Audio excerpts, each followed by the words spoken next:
A man walks into a store wearing a red MAGA hat, placing his items on the counter. The cashier, Emily, freezes, her tension palpable. With a firm voice, she refuses to serve him, but what she doesn't know is the shocking truth about who he really is. A truth that will change her life forever. Emily had always been a hard worker. At 29 years old, she'd spent the better part of a decade working at various retail jobs. But this store grocers and more felt different. It wasn't just a place to earn a paycheck. It was a community, one she cared deeply about. She knew the names of her regular customers, their favorite snacks, and even bits and pieces of their lives, Mrs. Jensen always. But the same brand of coffee and loved to chat about her grandchildren. Mr. Patel made a point of cracking a dead joke each time he came in to grab his weekly groceries. Emily loved those moments, the little connections that made her feel like she wasn't just scanning barcodes, but building relationships. It was a Thursday morning when the story began. The day had started like any other. The fluorescent lights buzzed faintly overhead as the store filled with the gentle hum of conversations and the beeping of cash registers. Emily's shift started at 8 a.m., as it always did, and she arrived with her usual sense of purpose. She tied her brown apron tightly, adjusted her name tag, and gave a friendly nod to her co-workers as she took her place at register 4. But something was weighing on her that morning. The news had been particularly grim lately. Stories of division, arguments, and protests filled every headline. Emily had spent the previous night scrolling through social media, feeling the heavy weight of the world pressing down on her. She'd read one heated post after another, each filled with anger and outrage. It felt like everywhere she turned, there was someone shouting about their beliefs, someone refusing to listen to the other side. Emily had always considered herself passionate about her values. Growing up, her parents had instilled in her the importance of standing up for what was right, even when it wasn't easy. Her father, a union organizer, had spent years fighting for fair wages for workers. Her mother, a teacher, had taught her to be kind to everyone but to never tolerate injustice. Those lessons had shaped Emily into the person she was, someone who believed deeply in equality and fairness, someone who felt it was her duty to call out wrongs when she saw them. Still, she wasn't blind to how exhausting it could all feel. Balancing her ideals with the practical realities of life wasn't always easy. There were days when she questioned whether her voice could make any real difference. Days when she felt overwhelmed by the sheer scale of the problems she saw in the world. And yet, she always found herself coming back to the same conclusion: staying silent wasn't an option. As the morning rush passed and the store settled into its usual rhythm, Emily found herself getting lost in her thoughts. She scanned items mindlessly, her hands moving on autopilot while her mind wandered. She thought about the arguments she'd had with her family over politics, the friendships that had fractured over differing beliefs, the endless debates she'd seen play out online. She hated how divided the world had become. It wasn't just about politics. It was about people forgetting how to treat each other with basic decency. The sound of laughter snapped her out of her reverie. She glanced up to see a young father and his daughter at register 2.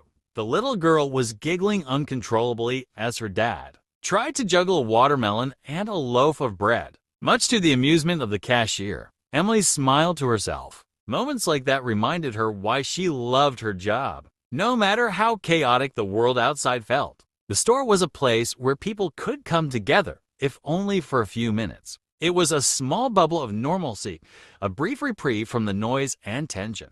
By noon, the store had quieted down. The lunch rush was still an hour away, and Emily used the lull to catch her breath. She sipped water from her thermos and glanced at her schedule for more hours until the end of her shift. She thought about what she might do afterward, maybe a walk in the park, or a quiet evening at home with a book. Anything to escape the constant stream of negativity she'd been absorbing lately. But her brief moment of calm didn't last long. As she set her thermos down and turned back to her register, she noticed a man walking into the store. He was tall and broad-shouldered, his confident stride making him stand out from the usual crowd of shoppers. He wore a crisp white dress shirt tucked into dark slacks, his outfit neat and professional. But it wasn't his clothes that caught Emily's attention. It was the bright red MAGA hat perched on his head. Her stomach tightened instinctively. The sight of that hat brought an immediate rush of emotions, frustration, anger, even a hint of sadness.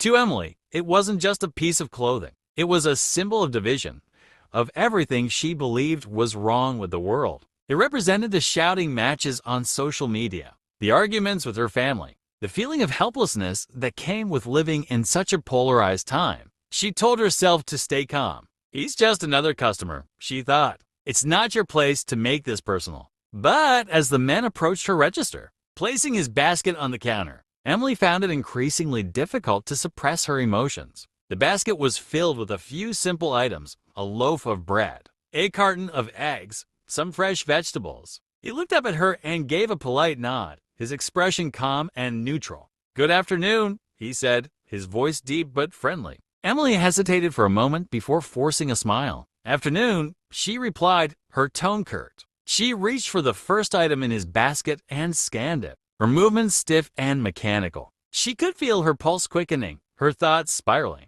Who was this man? What did he stand for? Did he even realize what that hat represented to people like her? Did he care? As the seconds ticked by, the weight of her thoughts grew heavier. She tried to focus on the task at hand, scanning items, placing them in bags, but her mind refused to let go of the anger bubbling beneath the surface. The hat felt like an affront, a challenge, a reminder of everything she couldn't stand about the state of the world. She glanced up at him again, searching for some clue about who he was. His expression was calm, almost kind, as if he were completely unaware of the storm brewing inside her. That only made it worse. How could he wear that hat so casually, as if it didn't mean anything? Her hands trembled slightly as she picked up the last item in his basket, a carton of milk. She scanned it and placed it in the bag, her mind racing. She wanted to say something. She wanted to call him out, to ask him why he would wear something so divisive, to tell him how it made her feel.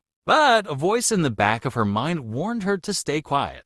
This wasn't the time or place. She was just a retail worker, and he was just a customer. And yet, as she looked at him one final time, the words spilled out before she could stop them. Emily had never been one to shy away from speaking her mind. It was one of the qualities that her friends admired most about her, and one of the traits that often got her into trouble. Yet, even as the words slipped from her lips, a part of her regretted it instantly. She didn't raise her voice. She didn't shout. But the tension in her tone and the firmness in her words were unmistakable. "I'm sorry," she said, her hands hovering over the register. "But I don't understand how you can wear something like that and not expect it to cause problems." The man, tall, broad-shouldered, and steady, stopped mid-motion as he reached for his wallet. His hand froze in the air, and his eyes lifted to meet hers. There was no immediate reaction, no anger, no defensiveness. Instead, there was a flicker of confusion,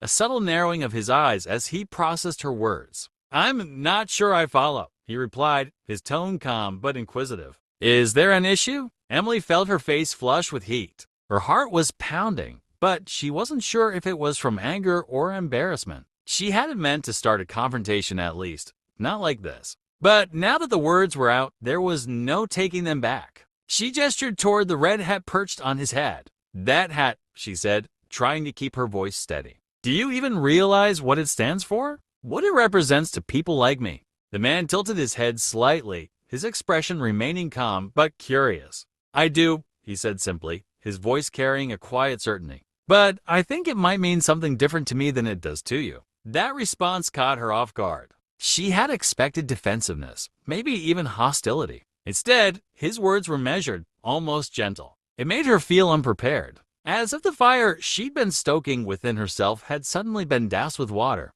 But she wasn't ready to let it go, not yet. "To you, maybe," she countered, crossing her arms. "But you have to know that to so many people, it's a symbol of division. It's a symbol of hate, of exclusion, of everything that's tearing this country apart." Her voice rose slightly as she spoke, and she noticed a few heads turning from the nearby registers. Customers in the next line glanced over, their curiosity piqued by the unfolding exchange. Emily felt a pang of self-consciousness but pressed on, her emotions outweighing her caution. The man listened intently, his posture unshaken. When she finished speaking, he nodded slowly, as if carefully considering her words. "I can understand why you might feel that way," he said after a pause. I don't agree, but I do understand. The simplicity of his response left Emily momentarily speechless. There was no anger in his tone, no attempt to argue or defend himself. If anything, he sounded empathetic. It threw her off balance. Understand? She repeated, her voice tinged with skepticism. How could you possibly understand? That represents policies and people who've hurt so many. It's not just a hat, it's a statement. The man set his wallet down on the counter, his movements deliberate and unhurried. For the first time, he let out a soft sigh, his eyes meeting hers with a steadiness that made her feel as though he could see straight through her. Miss, he began, his voice quiet but firm. I think you're projecting a lot onto me based on this one thing. He reached up and touched the brim of his hat lightly, as if to acknowledge its significance. But have you stopped to ask yourself why I might be wearing it? Emily blinked, caught off guard by the question. She opened her mouth to respond, but no words came out. Of course, she hadn't asked herself that. In her mind, the hat was a declaration, a loud and unmistakable statement about who someone was and what they believed. She hadn't considered the possibility that it might mean something more personal, something more nuanced. I'm not here to argue with you, the man continued, his tone remaining steady. But I will say this. Not everyone who wears this hat fits into the box you've put me in. For me, it's not about politics. It's about honoring someone I loved. His words hung in the air like a weight, and for the first time, Emily felt a crack in the wall of her assumptions. There was something in his voice, a quiet sadness, a sincerity that made her pause. She studied his face, searching for signs of defensiveness or dishonesty. But all she saw was calm resolve. Emily's fingers tightened around the edge of the counter. Part of her wanted to keep pushing, to double down on her stance. But another part of her, the part that had always believed in listening, in seeking to understand, began to creep to the surface. Her anger wavered, replaced by a flicker of uncertainty. Honoring someone you loved? She asked cautiously, her voice softer now. The man nodded, his expression unchanged. My brother, he said quietly. He was a Marine. He believed in service, loyalty, and family. To him, this hat was a symbol of those values, not the ones you're talking about. Emily felt her chest tighten, her mind racing to process his words. A wave of guilt began to rise within her, but she pushed it down, unsure of how to respond. She had been so certain of her judgment, so convinced that she knew what the hat and the man wearing it stood for. But now, her confidence was shaken. I didn't know that, she admitted, her voice barely above a whisper. That's because you didn't ask, the man replied gently. There was no malice in his tone, no attempt to shame her. But his words carried a quiet truth that stung more than any accusation could have. The air between them grew heavy with unspoken emotions. Emily glanced around the store, her cheeks burning as she noticed the growing number of onlookers. She could see her co-workers exchanging glances, their curiosity and concern evident. The hum of the store had quieted, the tension in the air palpable. The man seemed to notice too. He straightened slightly, reaching for his wallet again. Look, he said, his tone lighter now, as if trying to ease the tension. I'm just here to buy groceries. I didn't mean to cause a scene. Emily felt a pang of shame at his words. She realized, too late, that she had been the one to escalate the situation. She had let her emotions cloud her judgment, let her assumptions take over before she had even tried to understand.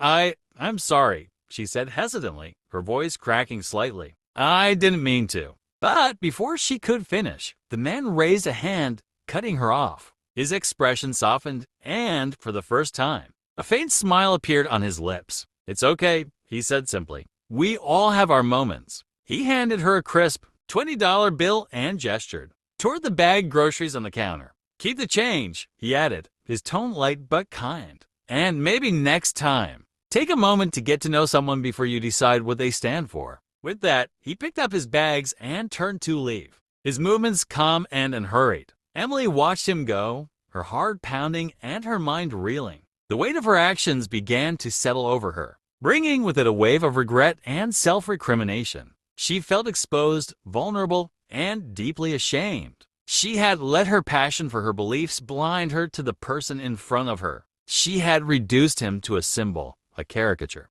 without ever stopping to see him as an individual. The rest of her shift passed in a blur. She went through the motions, scanning items and smiling at customers. But her mind was elsewhere. The image of the man in the red hat lingered in her thoughts, his words replaying in her head over and over again. By the time her shift ended, she felt emotionally drained. She clocked out, tied her coat tightly around herself, and stepped into the crisp evening air. But the weight of the day followed her home, settling over her like a heavy blanket. As she sat at her kitchen table that night, staring blankly at her untouched dinner, she couldn't shake the feeling that she had failed not just as an employee, but as a person. Her mind replayed the encounter again and again, each time highlighting her mistakes, her assumptions, her inability to listen. And then, as the hours ticked by, a new thought began to form. She didn't want this to be the end of the story. She couldn't erase what had happened, but maybe, just maybe, she could find a way to make it right.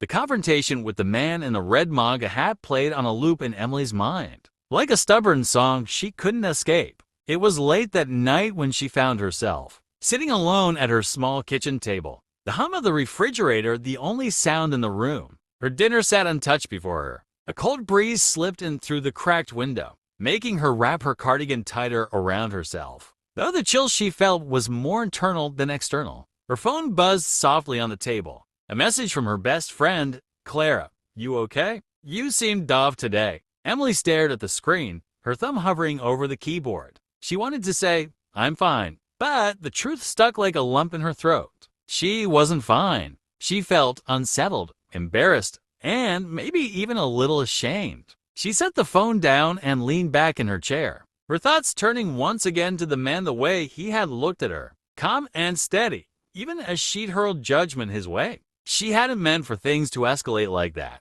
but her emotions had gotten the better of her. She had been so certain of her assumptions, so sure of her stance. And yet, the more she replayed the encounter, the more she realized how much she didn't know. The man had said the hat wasn't about politics, but about his brother, a Marine. The words echoed in her mind, carrying a weight she hadn't fully grasped in the moment. She thought about the way his voice had softened when he spoke about his brother, the way his eyes had carried a quiet sadness. Emily rested her head in her hands, her chest tightening with a mix of regret and guilt. She had been so focused on the hat, so quick to label him based on what it symbolized to her, that she hadn't stopped to consider what it might mean to him. The realization stung. She prided herself on being open-minded, on standing up for what she believed in. But tonight, she felt like she had failed not just as an employee, but as a human being. She had reduced someone to a symbol, a caricature, without ever trying to understand the person behind it.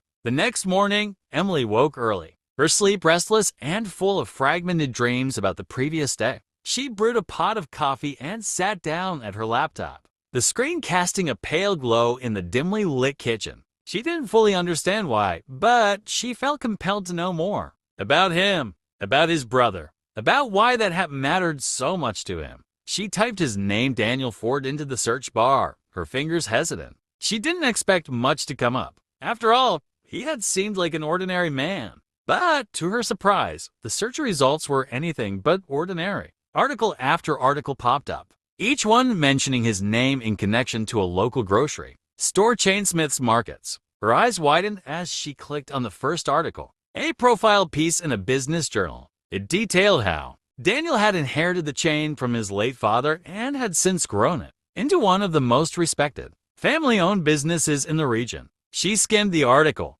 her heart sinking as she reached a section about his philanthropic efforts. Daniel Ford, it seemed, wasn't just the CEO of Smith's Markets. He was also deeply involved in the community. He had organized food drives, donated generously to local charities, and even funded scholarships for underprivileged students. Emily's stomach churned as she read on. The article mentioned his brother, a Marine who had died in service overseas. The author described how Daniel had spoken about his brother during a public event, how he had worn the red MAGA hat as a way of honoring his brother's values, service, loyalty, and family. She sat back in her chair, her hand covering her mouth. The more she read, the more she realized how wrong she had been. She had judged Daniel for what the hat represented to her without ever stopping to consider what it meant to him. And now, she couldn't shake the feeling that she owed him an apology. The rest of the day passed in a haze. Emily went about her usual routine laundry, groceries, a quick call to her mother, but her mind was elsewhere. Every time she paused, her thoughts drifted back to Daniel, to the way he had looked at her, calm and steady, even as she had lashed out at him. By the evening, the weight of her regret had become unbearable. She sat down at her laptop again, her fingers hovering over the keyboard as she tried to find the right words. She didn't know if he would ever read the message, but she felt like she needed to write it for her own peace of mind, if nothing else. "Dear Mr. Ford," she began, the words slow and halting at first. "I owe you an apology for my behavior at the register yesterday. I let my personal feelings cloud my judgment, and I treated you unfairly. That wasn't right, and it wasn't professional. I made assumptions about you based on what you were wearing, without taking the time to understand who you are or what that hat might mean to you. I recently learned about your contributions to the community and your dedication to helping others. I realize now that I was wrong to judge you based on a single symbol without considering the person behind it. If you're willing, I would like to meet with you in person to express my apology and to listen to your perspective. Thank you for taking the time to read this. I understand if you choose not to respond, but I hope you know that I am sincere in my regret. Sincerely, Emily Carter." She read the email over and over again, tweaking small details until it felt just right. Finally, with a deep breath, she hit send. The moment the message disappeared into cyberspace, her heart began to race. All she could do now was wait and hope that Daniel would give her a chance to make things right. The next morning, Emily woke to the sound of her phone buzzing on the nightstand. She grabbed it grudgingly, her heart skipping a beat when she saw an email notification from Daniel Ford. The subject line read simply, "Let's talk." With trembling hands, she clicked the email and read his response. "Emily, thank you for reaching out. I appreciate your willingness to own up to your actions. Let's meet to discuss this in person. I'll be at Green Leaf Cafe tomorrow at 2 p.m. Let me know if that works for you. Best regards, Daniel Ford." Emily exhaled, relief and anxiety washing over her in equal measure. She quickly typed a reply confirming the meeting, her thoughts swirling with anticipation. She didn't know what she would say or how the conversation would go, but she knew one thing for certain. She was ready to make things right. The next afternoon, Emily arrived at the Green Leaf Cafe 10 minutes early. She wore a simple blouse and jeans, hoping to strike the right balance between respectful and approachable. Her hands clutched a notebook where she had jotted down her thoughts, just in case her nerves got the better of her. When Daniel walked in, she immediately spotted him. He approached with a calm yet commanding presence, extending his hand as he greeted her. "Thank you for agreeing to meet me," she said, her voice barely above a whisper. "Call me Daniel," he replied with a faint smile. As they sat down, Emily took a deep breath, clutching the edge of the table for support. "First, I want to say how deeply sorry I am for what happened at the store. I let my personal feelings take over, and I treated you unfairly. I made assumptions about you without knowing anything about you as a person. That was wrong, and I regret it." Daniel listened intently, his expression neutral but attentive. When Emily paused, he leaned forward slightly. "Thank you for saying that," he said. "I appreciate your honesty, but I'd like to understand what made you react the way you did. Why did my hat bother you so much?" Emily hesitated, her cheeks flushing. "It's hard to explain," she began. "To me, that hat represents division and pain. I grew up in a household where politics were always a source of conflict, and I've seen how that symbol can drive people apart. But I realize now that I was projecting my own experiences onto you." Daniel nodded, his expression softening slightly. "I can understand that," he said. "But for me, this hat isn't about politics. It's about my late brother, who was a proud supporter of the movement. Wearing it reminds me of him and the values he believed in: service, loyalty, and family. That's why it hurt to be judged so harshly, especially in a place I care about so deeply." Emily's eyes stung with unshed tears. "I'm so sorry, Daniel," she said. "I let my emotions cloud my judgment, and I hurt you in the process. I don't deserve your forgiveness, but I want you to know that I'm committed to learning from this and being better moving forward." The moment stretched between them like an unspoken bridge. Emily's apology hung in the air, raw and vulnerable. For the first time in days, she felt as though she was truly seeing Daniel, not the hat, not the assumptions, but the man. And in that silence, she felt the weight of her actions more than ever. Daniel leaned back slightly in his chair, folding his hands together. His gaze was steady, contemplative. Emily felt her breath hitch, unsure of what he would say. Would he accept her apology? Would he reject it? She had braced herself for any possibility. But the uncertainty still gnawed at her. Finally, Daniel spoke, his voice calm but carrying an edge of weariness. Emily, I believe everyone deserves a chance to grow from their mistakes. I appreciate you reaching out and owning up to what happened. But I have to ask, what brought you to this point? Why did you feel the need to confront me in the first place? Emily's stomach twisted. She had hoped the conversation wouldn't circle back to that moment. But she knew she owed him the truth. I thought I was doing the right thing, she began softly. I've always believed in standing up against what I see as injustice. But I let my emotions take over. When I saw the hat, I didn't see you I saw. Everything it represented to me. Division, pain, conflict. She looked down at her hands, unable to meet his gaze. I didn't stop to consider your perspective, or why you might wear it. I was wrong, and it's been eating at me ever since. Daniel nodded slowly, his expression thoughtful. It's not easy to admit when we've been wrong, he said. But what matters is what we do after. How we move forward. Emily felt a glimmer of hope at his words, but it was tempered by the gravity of the situation. I just want to make things right, she said earnestly. If there's anything I can do, anything at all, please let me know. Daniel sat quietly for a moment, his fingers tapping lightly on the edge of the table. Emily could see he was thinking, weighing his response carefully. When he finally spoke, his words surprised her. There's something you can do, he said, but it won't be easy. Emily straightened in her chair, a mixture of curiosity and apprehension bubbling up inside her. What is it? She asked cautiously. Daniel's tone softened, though his words carried a quiet firmness. I want to offer you a chance to come back to the store, he said. Not in the same role this time. It would be as a customer service representative, someone who handles difficult situations and helps de-escalate conflicts. Emily blinked, unsure if she had heard him correctly. You want me to come back? She asked, her voice tinged with disbelief. Yes, Daniel said simply, but on one condition. You'll need to undergo sensitivity, training, and demonstrate a commitment to treating every customer with respect, no matter their beliefs. If you're willing to accept that, I'm willing to give you another chance. Emily's breath caught in her throat. The offer was more than she could have hoped for, and yet it was daunting in its own way. The thought of returning to the store, facing her coworkers, and rebuilding trust felt overwhelming. But the alternative, walking away without making amends, felt worse. I don't know what to say, she admitted, her voice barely above a whisper. Say you'll think about it, Daniel replied. This isn't a decision to take lightly, but I believe in second chances,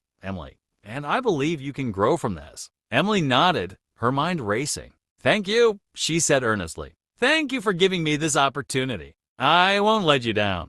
The next few weeks were a whirlwind of emotions and challenges for Emily. She accepted Daniel's offer, knowing it was a chance not only to redeem herself, but to grow as a person. The sensitivity training sessions were eye-opening, pushing her to confront her own biases and reflect on how her assumptions had shaped her interactions with others. One session, in particular, stuck with her. The instructor had asked the group to share a time when they had felt judged or misunderstood. Emily hesitated at first, unsure if she could find the courage to speak. But as she listened to others share their stories of being reduced to a stereotype, of feeling invisible, she felt a lump rise in her throat. When it was her turn, she took a deep breath and began.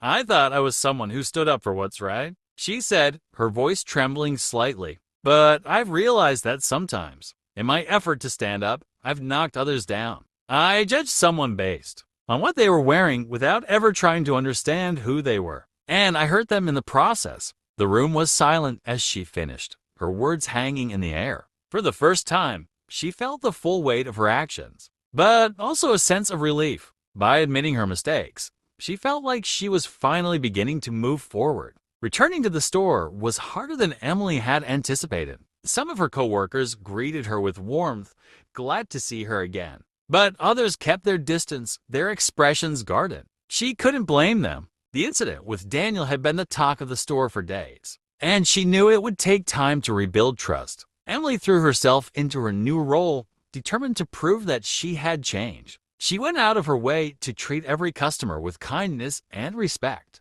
even when they were difficult. She listened more than she spoke, making an effort to understand where others were coming from. One afternoon, a customer approached her with a complaint about a misplaced order. The woman was visibly frustrated, her voice rising as she explained the situation. Emily felt a flicker of anxiety but pushed it aside. She smiled gently and said, "I'm so sorry for the inconvenience. Let me see what I can do to fix this for you." By the time the issue was resolved, the customer's demeanor had softened. She thanked Emily for her help, and Emily felt a small surge of pride. It wasn't a grand gesture, but it was a step in the right direction. It was during a quiet afternoon shift that Daniel walked into the store again. Emily spotted him from across the room, her heart skipping a beat. She watched as he browsed the aisles, his presence calm and unassuming. As he approached the counter, Emily found herself stepping forward without hesitation. "Hi, Daniel," she said, her voice steady.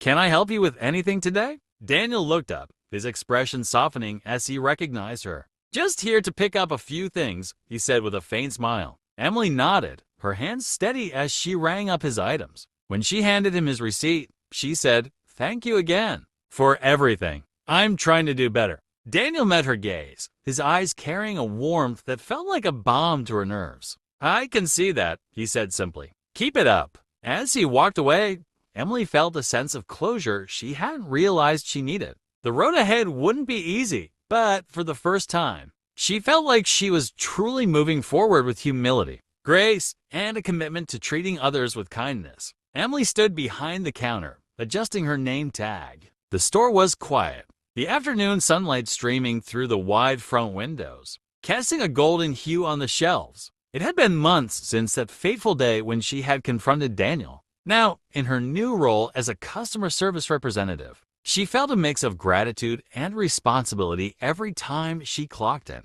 She had changed, and not just in her job title. The sensitivity training had been a humbling experience, one that forced her to examine her biases and assumptions. She learned that respect wasn't about agreeing with everyone's beliefs, but about recognizing their humanity. That lesson had become a guiding principle, one she carried with her into every interaction, not just at work, but in her daily life. But today wasn't just another shift. Today, Daniel was coming to visit the store for a routine check-in. Emily had seen him a few times since their conversation at the cafe, and while their interactions had been polite and professional, she still carried a lingering sense of guilt. She wanted to show him how far she had come, not through words, but through her actions. The bell above the door jingled, signaling a new customer. Emily glanced up and saw a young man walking in, his hoodie pulled up over his head. His shoulders were hunched, and he avoided making eye contact as he approached the counter. Emily smiled warmly. "Hi there," she said. "How can I help you today?" The young man hesitated, glancing around nervously. I was wondering if you had any part-time openings," he mumbled. "I just moved here and I could really use a job." Emily noticed the weariness in his voice, the way his hands fidgeted with the edge of his sleeve. She remembered a time when she might have made assumptions about someone like him, judging him based on his appearance or demeanor. But now, she saw a person who was nervous, maybe struggling, and in need of a little kindness. "Of course," she said, her tone encouraging. "Let me grab an application for you, and if you'd like, I can introduce you to the manager." The young man's shoulders relaxed slightly, and he managed a small smile. "Thank you," he said. As Emily handed him the application, she noticed Daniel walking into the store. He paused near the entrance, watching the interaction with quiet interest. Emily felt a surge of nerves, but focused on the task at hand.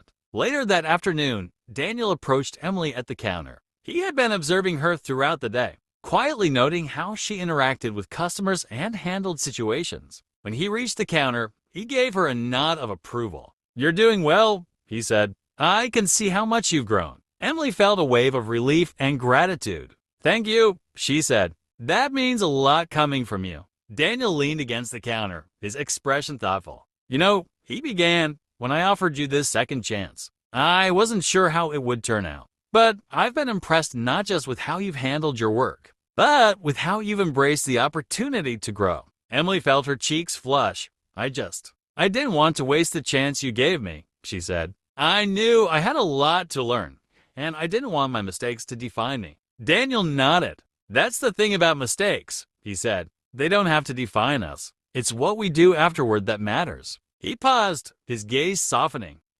I wasn't just testing you when I offered you this role. I was giving myself a chance to see the bigger picture, too. That day at the registry, your reaction had hurt. But it also made me reflect on how we're all shaped by our experiences. I wanted to believe that you could grow, and I'm glad to see that I was right. Emily felt a lump rise in her throat. She had spent so much time trying to prove herself to Daniel, but she hadn't realized that he had been on a journey of growth as well. After their conversation, Daniel asked Emily to join him in the break room for a quick meeting with the rest of the staff. As they walked, Emily felt a mixture of anticipation and nervousness. She still felt the weight of her past actions, but she also felt a renewed sense of purpose. In the break room, Daniel addressed the team. I want to take a moment to talk about something that's important to me and to all of us. He began. We've all had moments where we've felt judged or misunderstood.